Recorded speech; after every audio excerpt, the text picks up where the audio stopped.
Who could be ringing the church bell at this time? Maybe it ain't an ooh, Father. Maybe it's an it. And maybe it's tolling the bell. Oh, there's no such things as ghosts and monsters. Haven't I made that clear to you? Something tore the throats out of Charlie Rousseau's sheep, and that something didn't leave any tracks. Andy Trent here saw a weird glow moving across the marshes last night, and this morning he found 2 of his sheep dead. Their throats torn open. Maybe the same thing that killed Andy's sheep is tolling the bell. I was on my way just now to deliver a special letter at Penrose Manor when a strange light appeared on the road before me, then moved quickly across the marshes and faded into the mist. I turned the cart around and hurried back here. It's not real. First the light, and now the bell. There's a very sound and logical reason for the bell tolling at this time, and I'm going to find out what it is. You can drive me to the church pots. The letter can wait. No hurry. Nothing will harm you if you're with the priest. Is that true, Father? Ah, what you need is more faith and less imagination. Come along.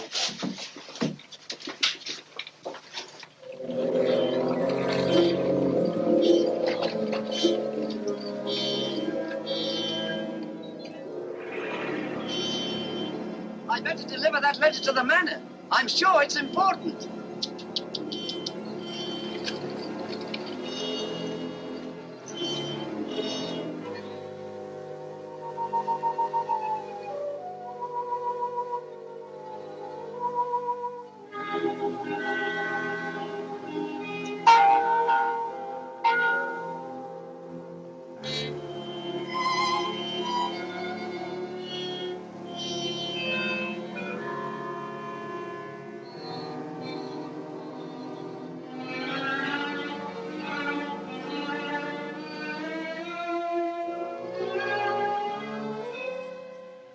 Goodness, that bell has stopped. Odd. It's tolling at this time of night. I don't like it. What with this phantom roaming the marshes? I saw it again tonight. Who would that be?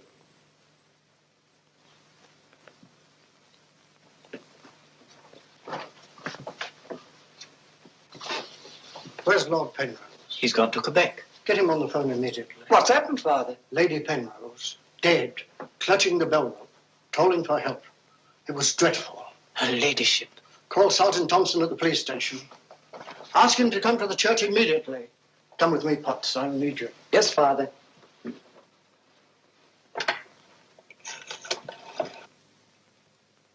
Operator, put me through to Quebec. Lord William Penrose. Yes, he's addressing a meeting of the Royal Canadian Occult Society at a Quebec hotel. It's urgent, sir. Page? Yes, sir? Lord Penrose. Lamont Rouge is on the telephone. It's urgent. It's in the gold room. Yes, sir.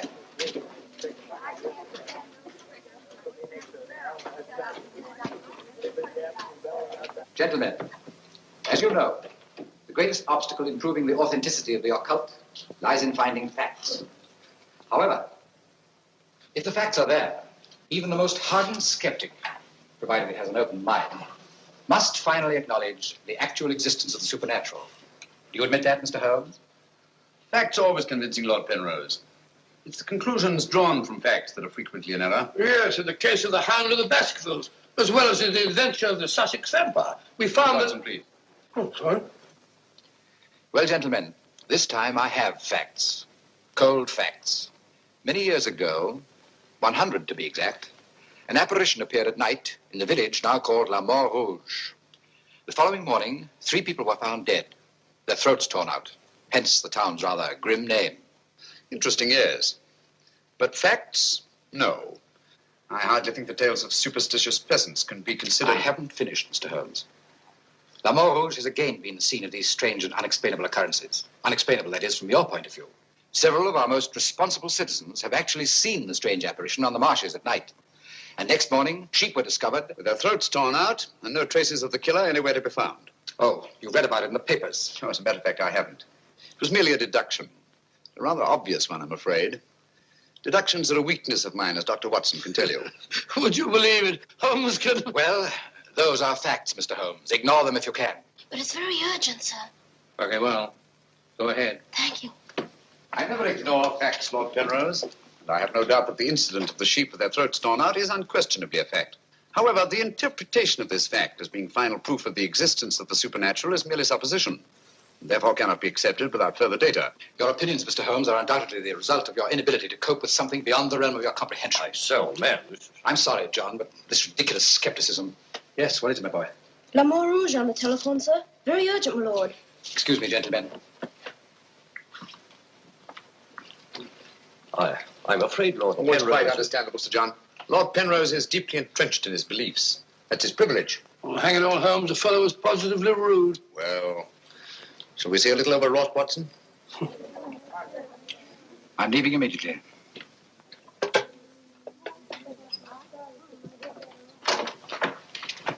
Order my card, Watson. Hurry. Yes, sir.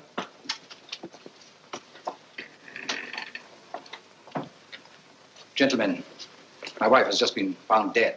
Her throat torn out. In exactly the same manner as the sheep. This is terrible. I say, you don't think that it's... Undoubtedly, Mr. Holmes, you would call it murder by person or persons unknown. I'm sorry. If I can be of any assistance... Thank you, no. I'm afraid the happenings in La Mort Rouge wouldn't interest you, Mr. Holmes. Under the circumstances, I think we should adjourn. Yes, indeed, Sir John. Holmes, what a terrible thing. Sir John, would you be good enough to convey our condolences to Lord Penrose? Yes, I'd be glad. Say, well, can't we get something to eat before we leave? You don't often get food like you do here. Don't you ever think of anything else besides your stomach? No, not often. I got to get a paper. Morning. Good morning, sir.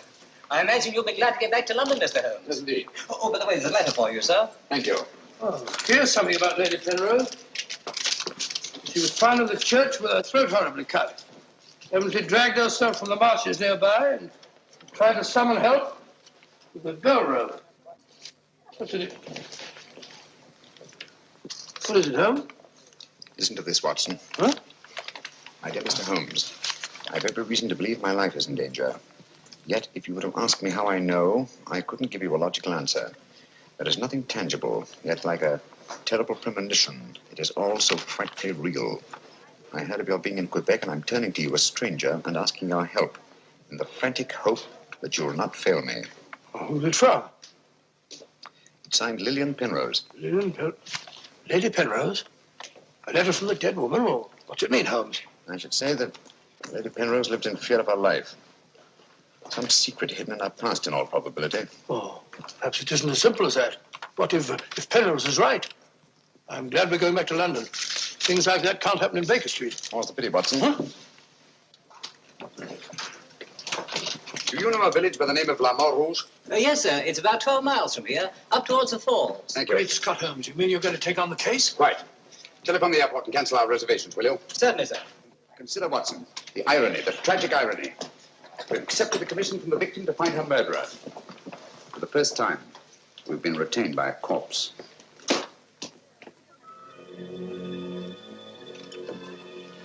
Doesn't seem to be a bell. Never mind, come along. Do you think we should?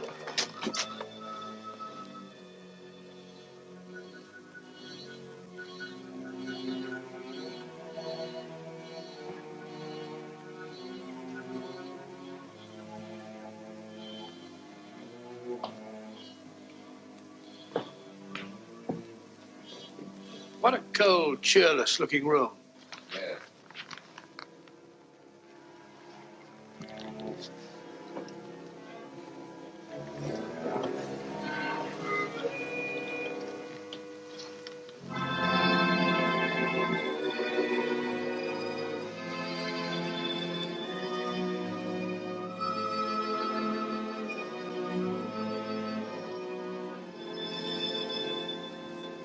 What do you want? Who are you? Mr. Sherlock Holmes. I apologize for this intrusion. Would you mind, gentlemen?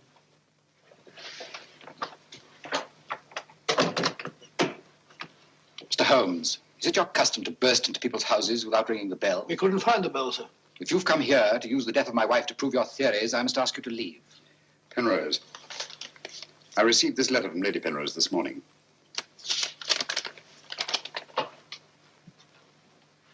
That was devilish awkward.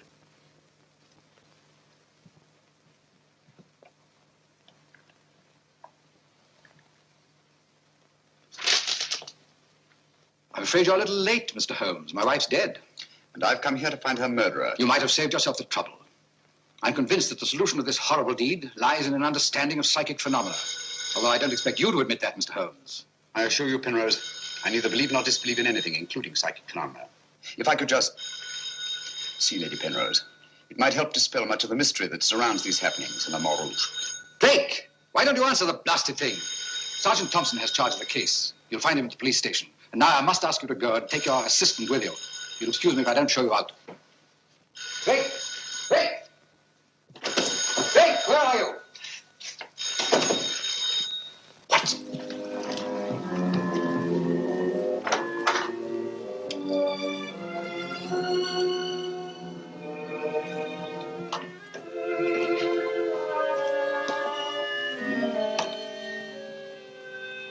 I've seen it before. Right, Watson, you have.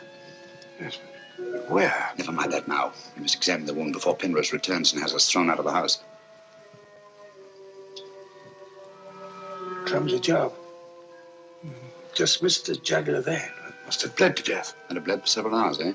Possibly more. Long enough for Penrose to leave La Rouge and reach Quebec in time for the meeting? Holmes, you don't suspect I Penrose? suspect nobody, Watson. I was just asking a question.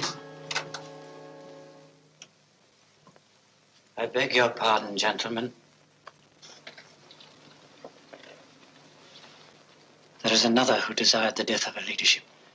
I saw it last night in the fields, moving in and out of the shadows. You're the butler, aren't you? I was the butler. I've given notice.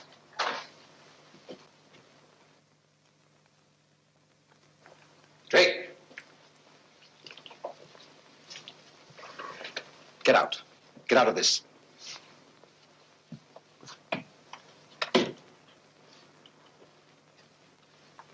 I trust you found what you were looking for. Two things have been made clear to me, Penrose.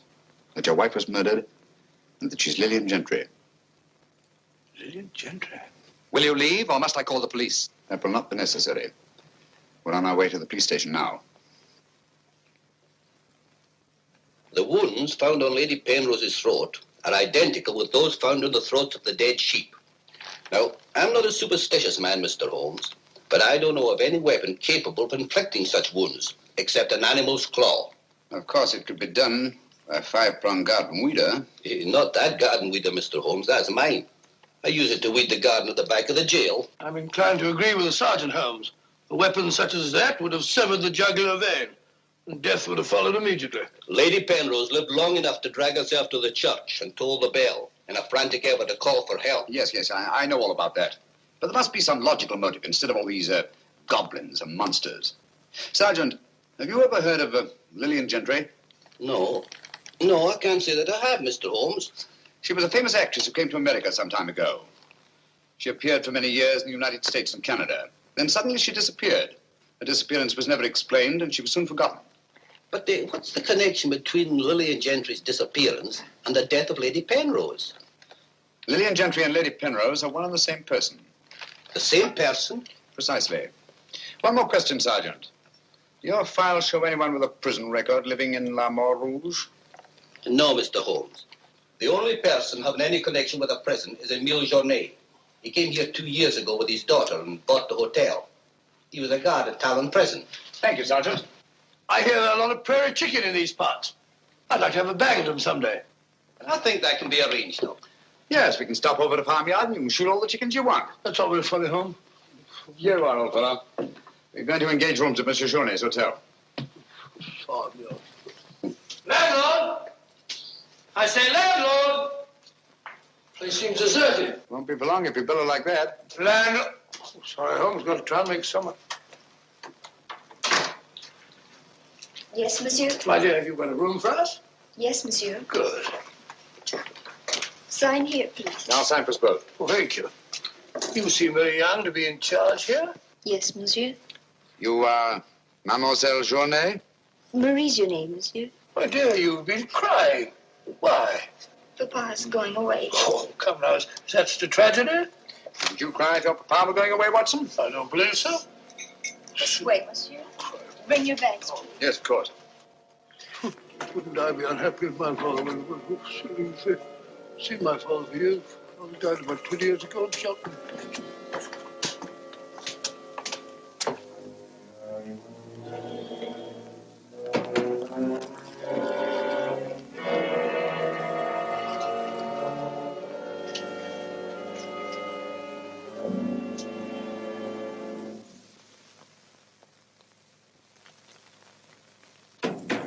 Some talk of Alexander, some of Hercules, of Hector and Lysander, such bright names as these. Bills. That's the way it goes, Emile. It costs money to be born, and it costs money to die. Do you know who that was in the car? It was Sherlock Holmes. He's here now. What do you think he'll find? Ghosts and monsters? What else is there for him to find? There's nothing I don't know. You're afraid, Emile? Of course I am, and so are you. Who isn't? Why should Sherlock Holmes come here? To investigate the death of Lady Penrose. What else? I'm afraid Mr. Holmes will return to London a sadder but a wiser man. Why do you say that? Well, you can't arrest ghosts and monsters, can you now? Well, I'm on my way. The mail must be delivered. Some talk of Hercules, some of Hercules. That's better. This room gives me the creeps. It is very seldom used, monsieur. It isn't often that strangers come to Le Rouge, and when they do, they never stay. I can't say that I blame them. Will your father be away for long? I don't know, monsieur. When is he leaving? I don't know. Marie! If you need anything, just ring, monsieur. That girl's frightened, Holmes. Obviously. She made the mistake of telling us that her father was leaving. Huh? You don't think that Journet... Suppose we have a little talk to Monsieur Journet. It might prove illuminating. Didn't I tell you not to answer any questions? Yes. Didn't I tell you to keep a silent tongue in your mouth? Yes, Papa. So you told them I was going away? Yes, Papa. I'll teach you to keep your mouth shut. Monsieur Journet, just why are you leaving La Rouge at this particular time? I'm not leaving. What gave you the idea that I was? Your daughter? My daughter's mistaken. I merely said that I would like to go away. I've just been teaching her the difference. Yes, so I observed. I can't say that I approve of your method, sir. I'll ask you to mind your own business. Run along, dear. Oh, there, my dear. Disgraceful, hitting a child. Monsieur Journet is quite right. It's none of our business. Monsieur Journet, what do you know of the death of Lady Penrose? Only what everyone in the village knows, that she was killed by the monster. You've seen this monster? No, but who else could have done this terrible thing? Sheep have been killed, their throats torn out. You were a jailer at town prison, weren't you? Oh, yes, monsieur. Why did you decide to come to La Rouge? Well, I always wanted to own a hotel, and I heard this one was for sale, so I bought it. That was 2 years ago. Yes. I believe it was about the time the monster made his reappearance, wasn't it? Do you suspect me of being the monster, Mr. Holmes? No. I was just remarking a coincidence. I thought you didn't believe in those things, Holmes. Quite right, Watson, I don't. At least, not in the supernatural variety. Not the werewolf who bites into his victim's throat with his teeth. But, a monster who uses for his weapon of death a 5-pronged garden weeder. Yes, that's a little more in my line. I don't know what you mean. I mean that this monster's been recreated and used as a screen behind which to commit a horrible crime. Whoever did it felt certain that no suspicion could possibly fall on him. But my unexpected arrival upset his plans. Very possibly he became frightened, decided to run away. You're right, monsieur. I was running away. But not for the reason you think, but in fear of my life. And who would want to kill you? I don't know. It's like some terrible premonition. But it's so real. The very word that's in Lady Penrose's letter. Yes. That still doesn't explain this garden weeder. I swear to you, I know nothing about its being here. Haven't we better send for that fellow, Sergeant Thompson? No, Watson, that won't be necessary.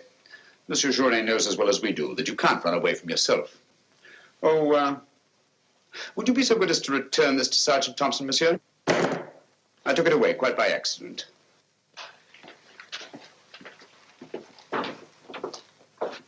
Monsieur Journet knows as well as we do.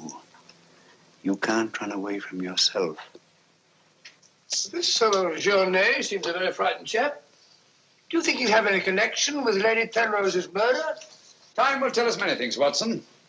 And now, my dear fellow, there's something you can do for me, if you will. Anything, Holmes? I knew I could rely on you. I want you to mingle with the people in the cafe tonight. Find out all you can and keep a particularly sharp eye on Journet. But you sort of take over the case. That's right, old boy. I want to get a good night's rest before starting out again in the morning.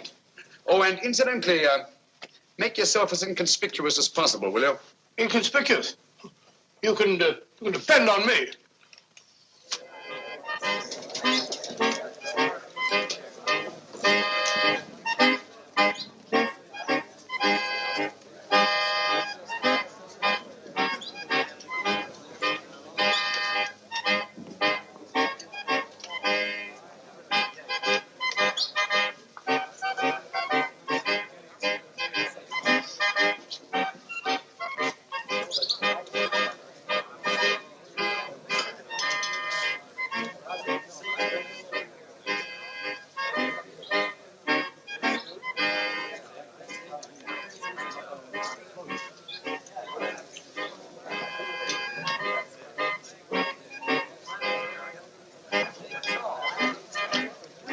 Thank you, my dear. I'm glad to see that the tears are all gone. Are you feeling better? Thanks to you and Mr. Holmes, Papa's not going away. Not going away? Oh, good.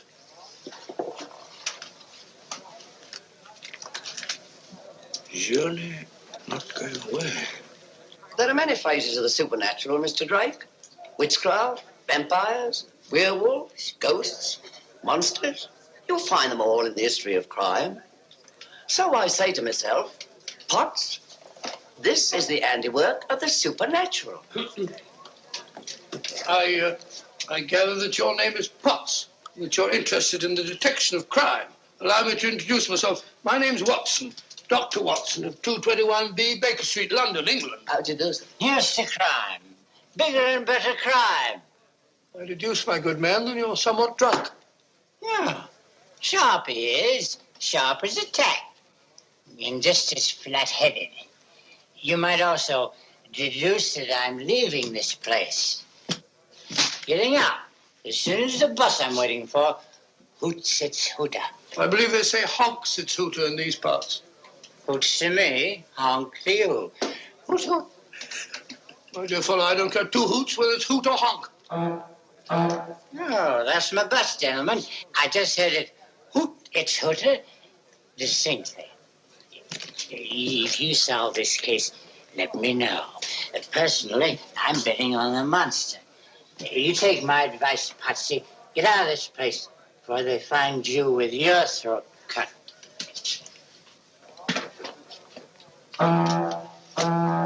Hoots! It's hooter.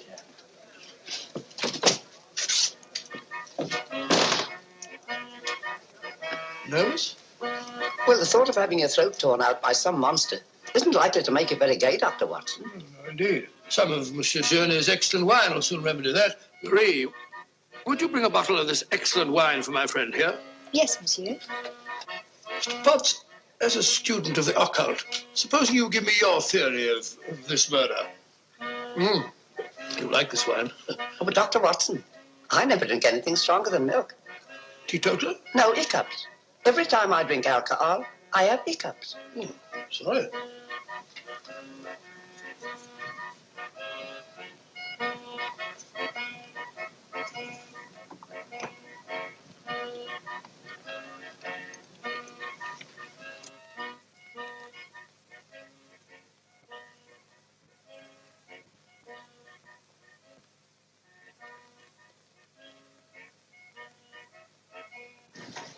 Mr. Holmes.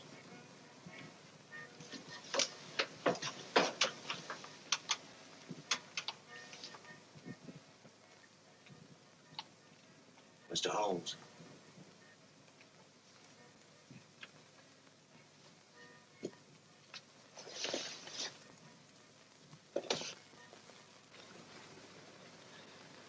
This circle is where the murder actually occurred. Yes, Mr. Holmes. There's a footpath just beyond the church which leads across the marshes. Follow it for half a mile and you'll be there. Thank you, Sergeant. I'm sure I'll find it. Mr. Holmes, I wish you'd let me go with you. It's dangerous on the marshes at night. These swamps, one false step... I'm sorry, Sergeant, but it's important that I go alone. I'll keep close to the path. Well, will Dr. Watson be going with you? No, Sergeant. I asked him to do some research work of his own, and by now he's probably magnificently involved. Good night. Good night, Mr. Holmes. But according to your theory, Dr. Watson, everyone in the village is under suspicion. Pardon me. It's quite all right. Oh, thank you. Murder is a very interesting study, gentlemen. I well recall a short story by that brilliant author, G.K. Chesterton, in which the murder is committed by a postman. I refer, of course, to the Invisible Man, a brilliant bit of deduction on the part of Father Brown. I'm a postman. Precisely why I mentioned it, to illustrate the absurdity of assuming because one man in a postman's uniform is a murderer, any other man in the same uniform should be suspected. Thanks. Had me worried for a minute. Oh, flabbergab. A child can see that this ridiculous monster has got you all afraid of your own shadow. I saw Lady Penrose. I wouldn't like it to happen to me. I'll be getting on. I'm going with you. Good night, Doctor. Good night. It's right all right.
Well, it's so strange about a church bell ringing. It rang the same time last night.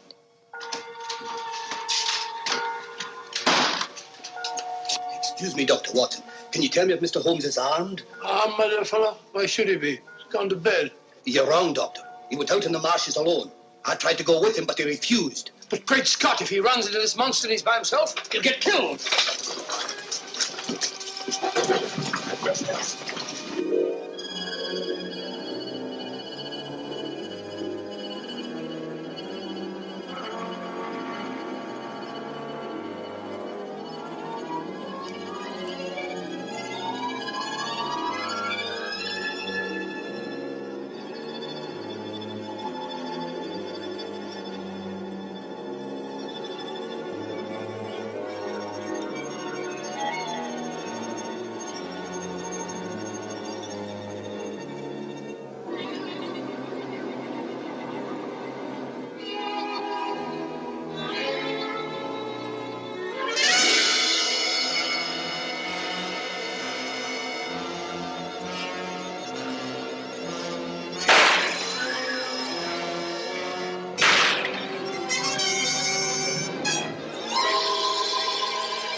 Holmes, are you all right? Where are you, Watson? Here I am. Over here, Holmes. Watson, where are you? I'm in the bog. Oh, good gracious. Come here. Your instructions were to mingle with the people and stay in the cafe. Sergeant Thompson said you were out here alone, so I thought you might need help. Yes, so you proceeded to fall in the bog, eh? Fall? I was pushed into the blasted thing. Pushed by the most ghastly apparition.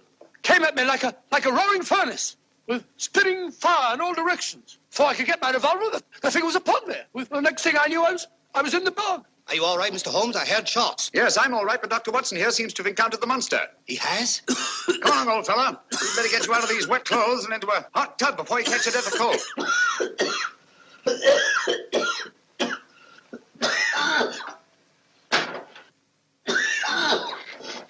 Yeah, you've had enough of that. Drink this. You'll be as fit as a fiddle in the morning. Sorry you had such a bad time. I got a right to share your dangers. Thanks, old fellow. You know, I wasn't sure the villagers weren't right. And if it did turn out to be some sort of supernatural monster, well, why should I involve you? Rubbish. However, I did learn something. I can now state positively that our antagonist is not a phantom. But the thing actually spat flames at me. All just a figment of your imagination. The murderer knew I was out on the marshes and obviously wanted to frighten me. You frightened me, all right. How do you manage the flames? Merely clothing, treated with phosphorus. When the murderer fled, his shirt caught on a tree, and this piece of cloth was torn off. Come in. I'd like a few words with you, Mr. Holmes. I'll come directly to the point. Hello. What happened to your assistant? I'm not his assistant. If you must know, I was pushed into a boggy hole on the marsh. Pushed? By whom? I don't know. Spat fire at me. My good sir, in spite of Mr. Holmes's theories to the contrary, things have been seen and heard on those marshes that cannot be explained away by the use of logic. If I were you, I'd keep away from them. I'm not so sure. Holmes found... Penrose, for the first time in my long pursuit of crime, I confess that I find myself baffled. I'm a detective. I need tangible clues. And up to now, I admit, I found none. And you won't. I advise you to leave La Mort Rouge. Tonight, you escaped with your life. Next time, you may not be so fortunate. Thank you for your considerate advice, Lord Penrose. Good night, sir. Excuse me. Oh, good night. I don't like that fellow, Holmes. Why do you think he came here? He wanted to find out if we discovered anything. He seemed very pleased when I told him we hadn't. Now, Watson, there are one or two questions I want to ask Sergeant Thompson. You stay here. I have a vitally important job for you. Anything, Holmes? What do you want me to do? Go to bed. Yes, it's cotton fabric. Yeah, take a look. That discoloration. The purple ink must have been spilt on it. Possibly. I should say this cloth was red with blue lines. Probably large checks. Yes, it seems to have been laundered a good many times. The blue lines are almost completely erased. Yes, you can scarcely see them. It's good fabric, well woven, with a solid base. Hello, Bill. Hello, Sergeant. Your phone call must have been important. You bring me over this time of the night. It was. This is Mr. Sherlock Holmes. He wants to ask you a few questions. This is Mr. Taylor, the storekeeper, Mr. Holmes. Oh, good evening, Mr. Taylor. Good evening, sir. Have you any shirts of this design? Squares are red and the lines blue. Yes, I have. Can you remember to whom you sold them? I can. I keep them in stock specially for Judge Brisson. He won't have anything else. Judge Brisson, who's he? A retired magistrate. He's a cripple, lives alone with his housekeeper. Have you sold any of these shirts to anyone else? No, sir. They're too expensive for the village and the boatmen. This is the finest material. Imported. You say Judge Brisson's a cripple? Yes, he was a magistrate in Quebec. Had a stroke about 2 years ago. That's why he retired and came here to live in Le Mort Rouge. Just about the time that Monsieur Journey arrived here. Now that you mention it, it was just about then.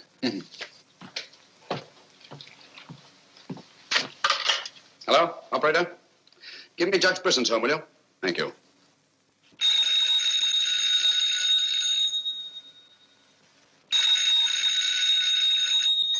Nora. Let it ring. Haven't I told you not to answer the phone at night? Yes, sir. Well, then obey my orders. Yes, sir.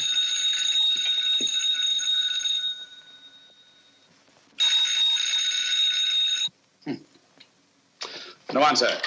Where do you live? On the Marsh Road. But I don't advise you to go there after dark, Mr. Holmes. The place is a fortress and guarded by a savage dog. I think Dr. Watson and I will have to pay Judge Brisson a visit in the morning. Good night, gentlemen. Good night, Mr. Holmes.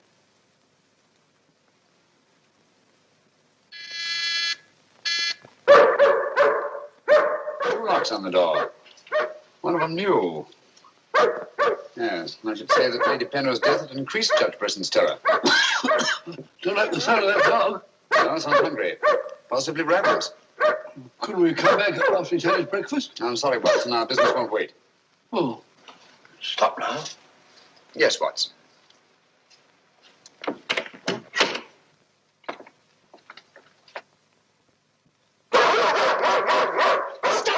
Friday. Good Friday. Good Marty. Good Winnie. Who is it? Sherlock Holmes and Dr. Watson. I telephoned Judge Brisson we were coming. You can't come in. He's given orders no one is to be admitted. You wouldn't want Judge Brisson's death on your hands, would you? No, sir. Then you'd better let us in. I'll probably lose my job for this. Not after we've talked to Judge Brisson. My good woman, you keep an eye on that dog. Oh, don't worry, Watson. You know as well as I do. The dog won't touch you if you're with its master or mistress. Well, you know it and I know it. We're quite sure the dog knows it. Good dog. Happy dog. Nice, Winnie. Good Winnie.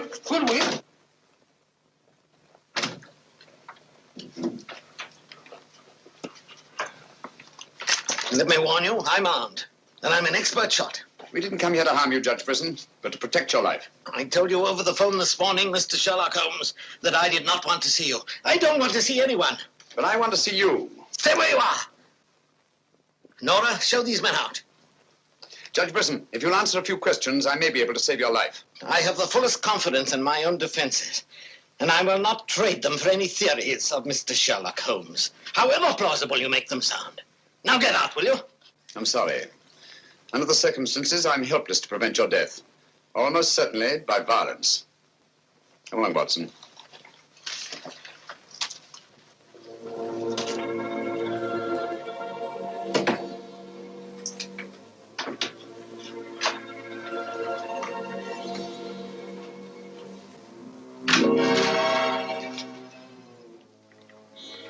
Pardon me. May I trouble you with that envelope? I must have dropped it.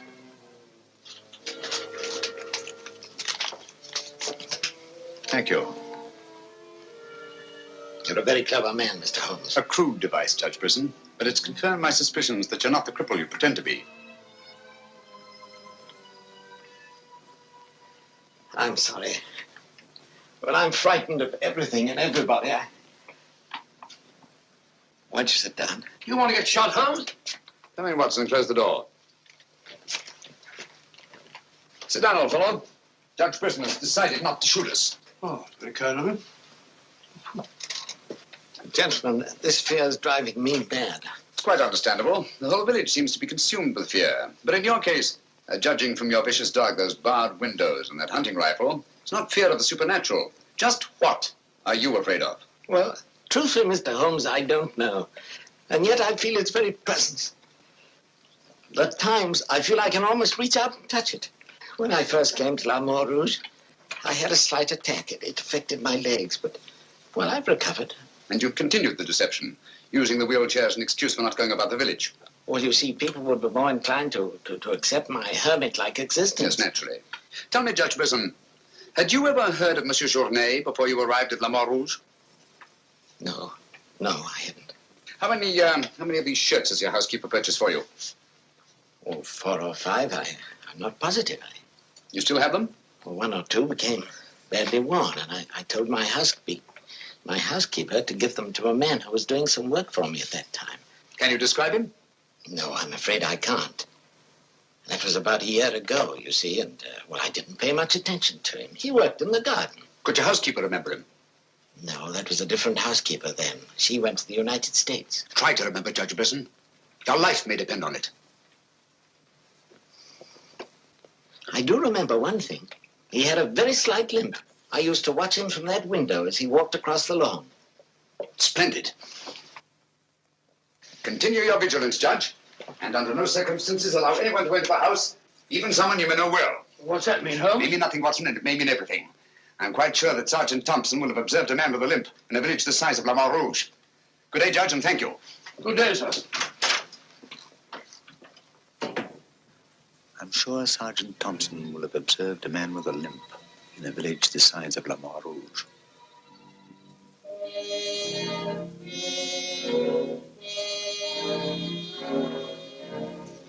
This is what's left of the Delaport Hotel, Mr. Holmes. Dana sleeps here when he's in La Mort Rouge. Spooky old place. The villagers call it the ghost house. It's been deserted for years.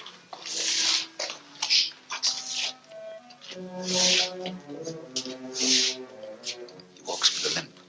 A left foot, I think. To the trained ear, Sergeant, footsteps have a characteristic rhythm that's identifiable as fingerprints.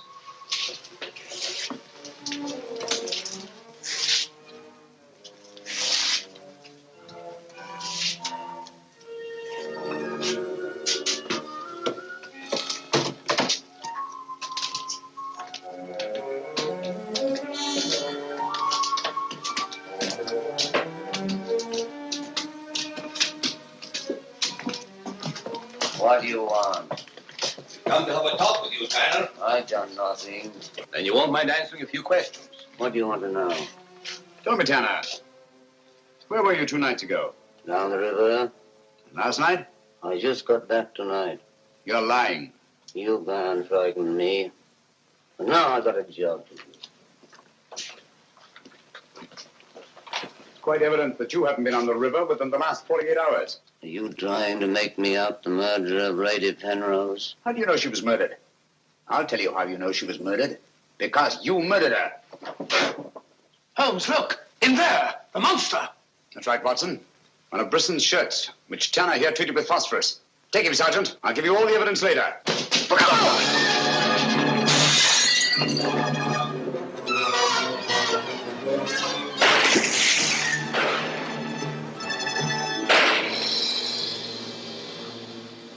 You got him, Sergeant. I'm sure of it. Come on.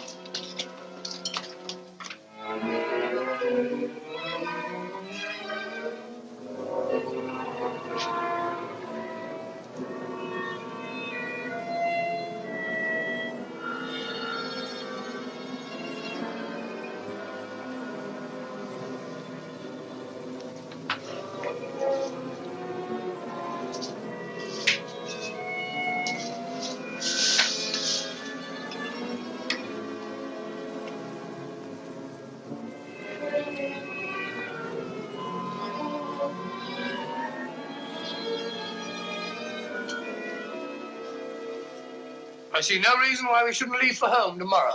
So much for tomorrow. But for tonight, what do you make of this, Watson? I found it in Tanner's room. Just a photograph? That's right, old boy, just a photograph. You notice anything else about it? Part of it's missing. Bravo, Watson. Now, if we can find the missing half, Notice the discoloration of the torn edge, faded signature. The upper half was torn off sometime within the last year, I should say. Why all this fuss about an old photograph? Watson, have you ever stopped to think that the science of detection is very much like stringing a handful of beads? I can't say I have. Well, it is. And in this particular case, you might say that I have 5 beads. Journée, Brisson, Tanner, Lord and Lady Penrose. So far, I haven't had any thread to string them together. This, gentlemen, is our thread. And I think I shall start with Lady Penrose. But Lady Penrose is dead. The dead can tell us many things, Sergeant. You and Dr. Watson remain here at the hotel. I'll meet you later. I'm sure you got Tanner, Sergeant. But Mr. Holmes is never satisfied with a dead criminal. He has to sit in on the post-mortem. Come along. Let's go downstairs and celebrate the death of the monster. That's a good idea, Doctor.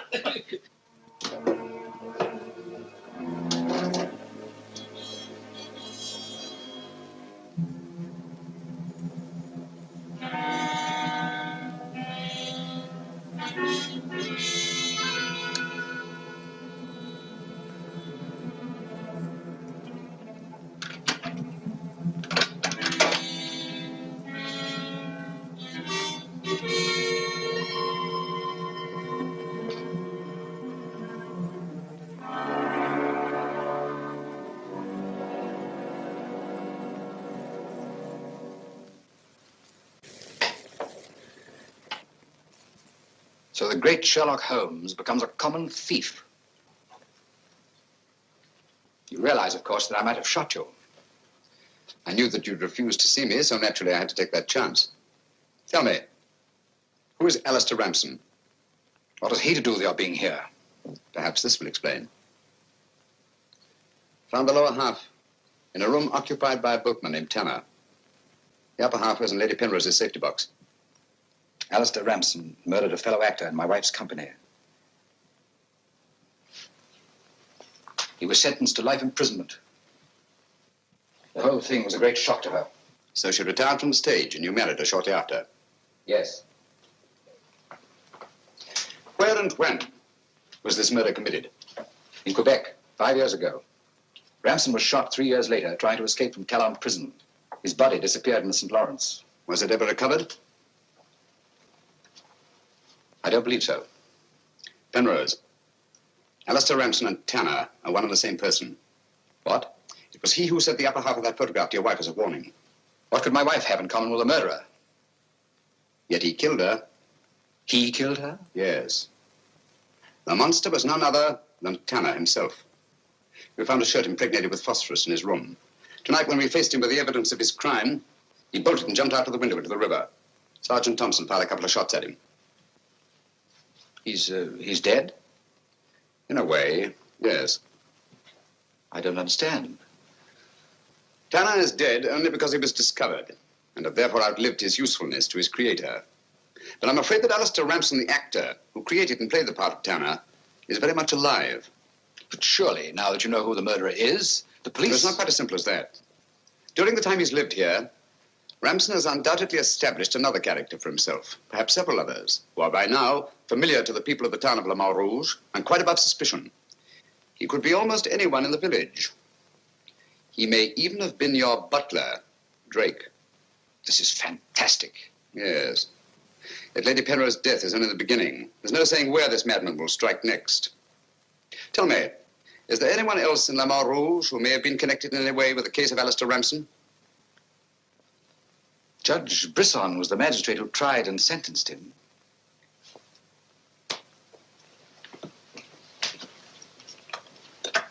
Operator? Operator, give me Judge Brisson's home. It's urgent.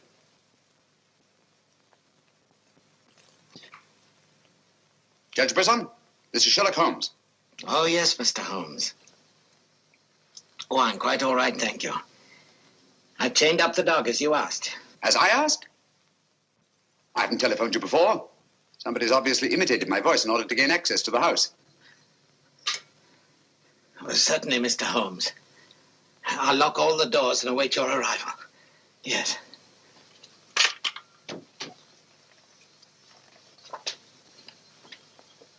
Nora! Nora! If I can be of any assistance, Mr. Holmes... Thank you, but I'm afraid... You think Judge Brisson's life's in danger? I only hope I'm in time to prevent a second murder.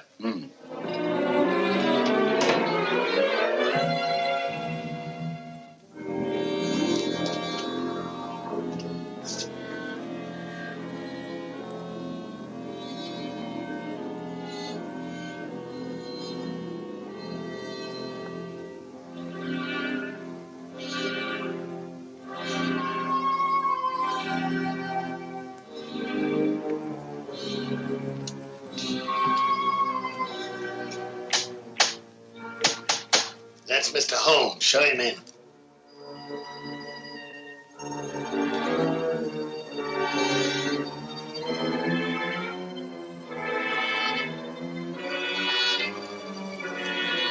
Hurry up, hurry up.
You know who it was? I don't know. I don't know.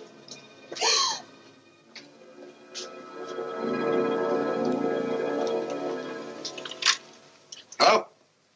Operator, Monsieur Jaune's cafe. I want to speak to Sergeant Thompson. It's urgent.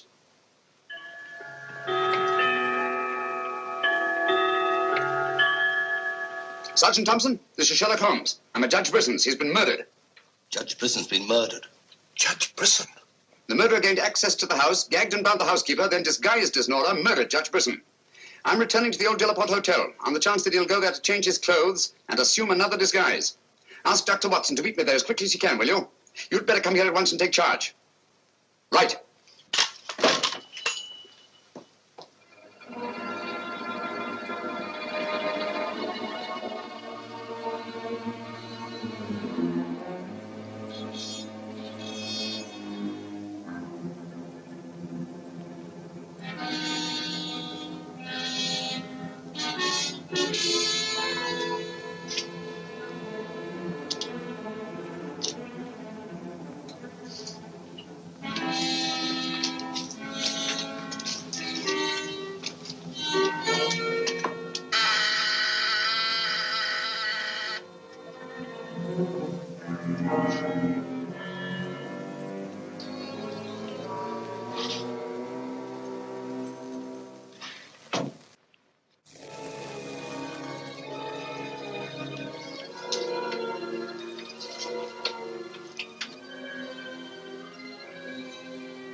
Throw your revolver on the floor in front of you and raise your hand, Sherlock Holmes.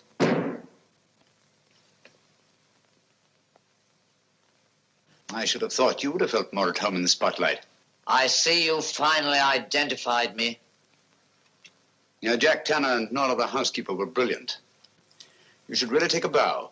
It's too bad you appeared on the scene when you did, and I had to ring down the curtain on the monster. Your recreation of the monster of La Rouge as a means of murder must have given you great satisfaction. Why did you kill Lady Penrose? I see no reason why I shouldn't tell you. I couldn't bear the thought of another man possessing her. And Judge Brisson? During the trial, I grew to hate him. And when he sentenced me to prison, I vowed that someday I would escape and kill him. I see. Obviously, you planned still another murder. Otherwise, you'd have returned to the safety of your first disguise and defied me to find you. You're right. I am. There were 3 people in my life who had no right to live. 2 have already died. The 3rd remains. Tonight, I shall kill him. Mr. Holmes, I've always had the greatest admiration for your talents. Thank you. Your performance in this case has also been brilliant. So brilliant that I'm afraid I'm going to have to ring down the curtain on it a bit prematurely. Mr. Ramson, we are artists in our fashion, not creatures skulking in alleys. If our positions were reversed, I shouldn't think of sending you to your death. Lacking a few stray pieces of the puzzle? What do you want to know? The name of the 3rd person.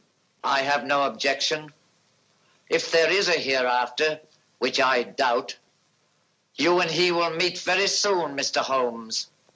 The name of the 3rd person is...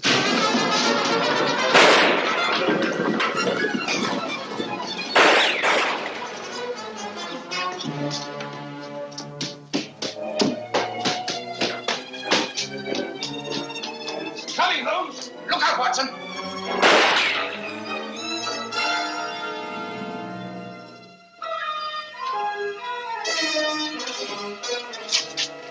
All right, Watson.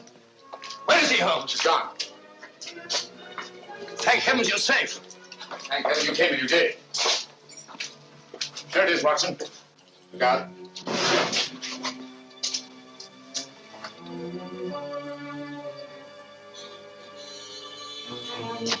So you got away again? Yes, Watson. Over that warehouse roof, most probably. What a fun as a room. Yes. This is obviously the secret room where his disguises were created. Looks like an actor's dressing room. He is an actor, Watson. One of the finest acting talents of our time. Look at this. Nora, the housekeeper.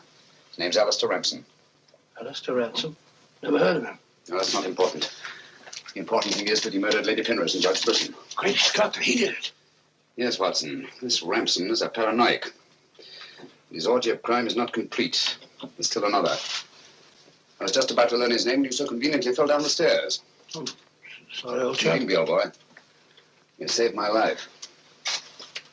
Look at this, Watson. Tanner. Tanner? Where do you think he'll strike next? Obviously, Journet is to be his 3rd victim. Journet?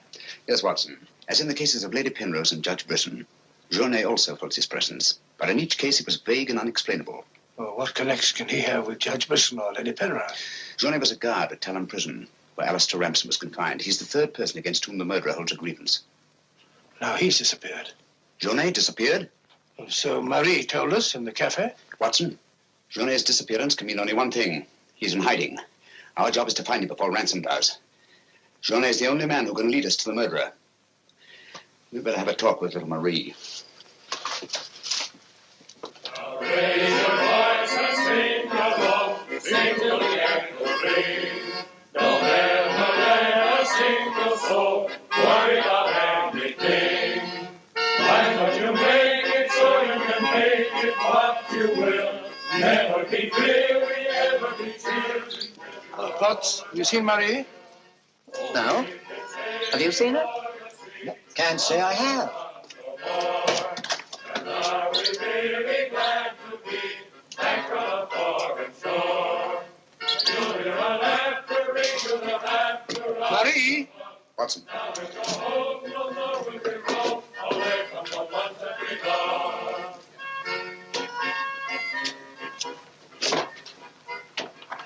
What is it, Holmes? I'm afraid we're too late. Marie.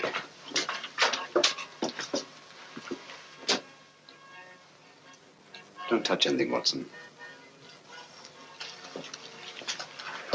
Murdered in exactly the same way as Judge Brisson and Lady Penrose. Poor innocent little child. I should have prevented this. Nonsense, my dear chap. You did everything possible. How on earth could you have prevented it? Child's death is a tragedy, of course. I see exactly what happened. She was standing here by the desk, and The murderer came in by that door. He came in through that door, but Marie was not in the room. She alone, of all people in the cafe, saw Ramson enter this office. It was someone she knew well. Someone who might have a message from her father. So she followed him here. And when she refused to tell him where her father had gone, he killed her. Ramson already knew that Johnny had disappeared, but he didn't know where. When he questioned her, she became suspicious, and it was then that he killed her. Telephone Sergeant Thompson, will you? And here's the Judge Brissons. Ask him to come here at once. And see that no one leaves the cafe until he gets here. The murderer may be among them.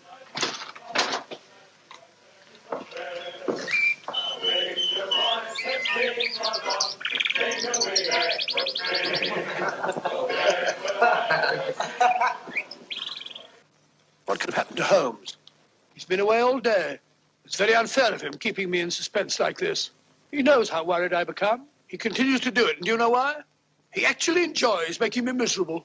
Half a mo.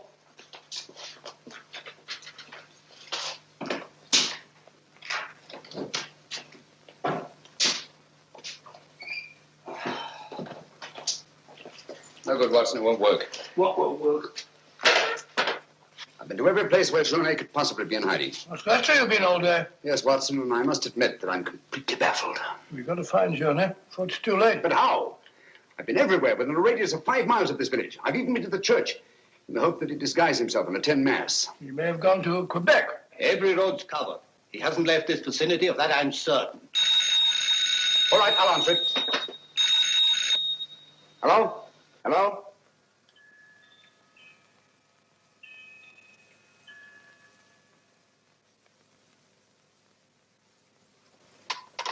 Who was it, Holmes? Watson, get your hat and coat. You're very rude, Holmes. You leave me all day long with that very dull inspector. I ask you a perfect polite question, and all you say is, Watson, get your hat and coat. We're going to find Johnny. Sergeant, you wait here till I call. Watson, do this. Watson, do that. Watson, get your hat and coat. Watson, take that. Watson, Brisson's house. Watson, this, Watson. It's my opinion that Judge Brisson's house is the last place that you'll find Johnny. Put yourself in Johnny's position, Watson. Where's the most likely place that Ramson would look for you? Certainly not in the very house in which he's just killed one of his victims.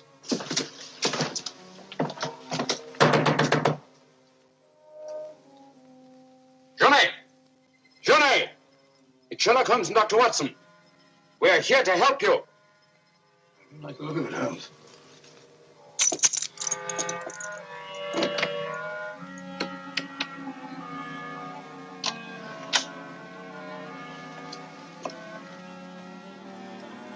Holmes! Holmes! Where are you? Here I am, Watson.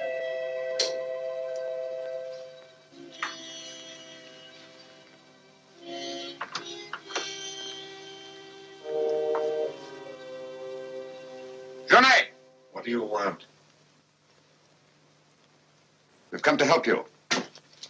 How did you know I was here? When you called your hotel just now, I answered the telephone. The chimes of Brisson's clock here merely confirmed what I already knew. You must return with me to the cafe at once. I'm not leaving this house. The murderer's waiting out there in the marshes to kill me the moment I leave here. Naturally, but first you must have the opportunity. If you return to the cafe, you'll have that opportunity. It's the only way we have to apprehend the murderer. What if I refuse? Johnny, what I have to say to you is not going to be easy. Marie... What? Murdered. Now you know why you must return. This fiend must be brought to justice. Justice? This monster kills my poor innocent child, and you talk of bringing him to justice. Will that compensate me for the death of Marie? If it's the last thing I do, I'll kill him with my own hands. You can't take the law into your own hands. Once you return to the hotel, he'll make an attempt on your life. Then we'll get him. How will we know who he is? We already know. It's his disguise that we haven't penetrated. Who is he? Alistair Ramson. Recognize the name? He attempted to escape from Talon prison when I was a guard there. Johnny, if you don't want to remain in hiding for the rest of your life, you must return to the hotel and help me to put an end to this monster for all time. Come. Let's go. Good. Put an end to him. How are you going to do that, Holmes? I'll tell you both about it on the way to the hotel. So you're really leaving, Doctor? Yes, Sergeant. Gentlemen, Mr. Sherlock Holmes and I are leaving immediately for London. It's extremely regrettable that the murderer has escaped us, but all our cases cannot be crowned with success. I'm extremely sorry, gentlemen. Have you no idea where this fiend has gone? Mr. Holmes is of the opinion that he's escaped across the border to the United States. It may be years before we can trace him, if ever. Oh, Jenny, just a minute. Our bill, please. Bill? Yes, Mr. Sherlock Holmes and I are leaving immediately. Oh, I'm sorry, Dr. Watson. I'm just on my way to the church to offer a prayer for Marie. I'll forward your bill to you. Yes, of course, my dear fellow. I understand. We'll leave our address at the desk. Goodbye, Mr. Potts. It's been a great pleasure knowing a man of your intelligence. Thank you, Dr. Watson. It has been most stimulating talking to one of your vast experience. Oh, thank you. Let's hope that we shall meet again someday and continue our little chats on crime. It would be most exciting. Oh, by the way, Mr. Holmes would like to see you for a minute in his room. Yes. I'll show you where it is. It's the second room on the right up there. Thanks. Emile, it's me. But, do you mind if I walk part of the way with you? It's a bit frightening out here. It's these marshes. This is almost the very spot where Lady Penrose was attacked. 3 deaths in 3 days. It's a pity Marie had to be killed. She was such a sweet child. 3 deaths in 3 days. And still one more to be accounted for. You were frightened, Emile. It's strange to see you showing fear. The man I hated to tell in prison. Ramson!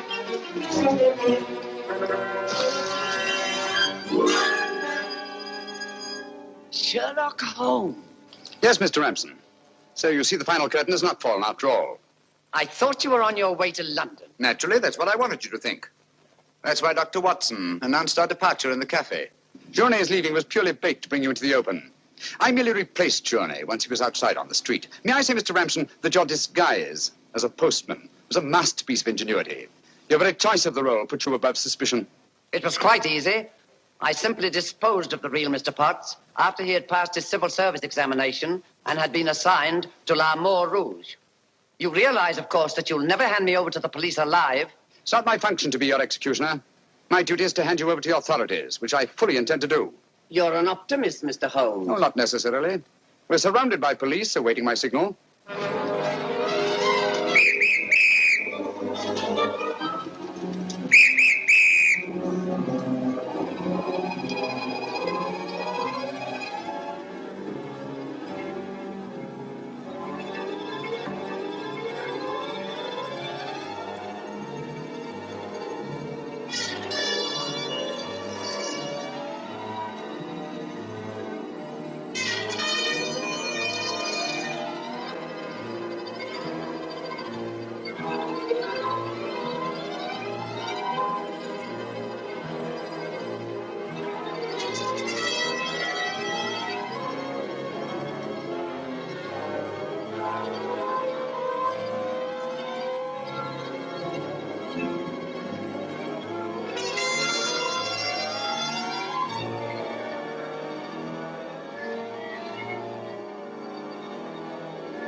I've killed him. With this. Ransom's instrument of death has been his own executioner. Well, gentlemen, our search for the monster has ended where it began, on the marshes. Hey, Watson?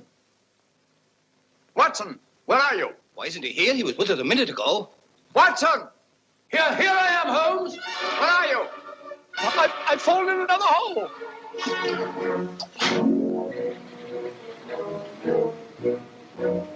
I should like to see a bit more of Canada before we sailed, Holmes.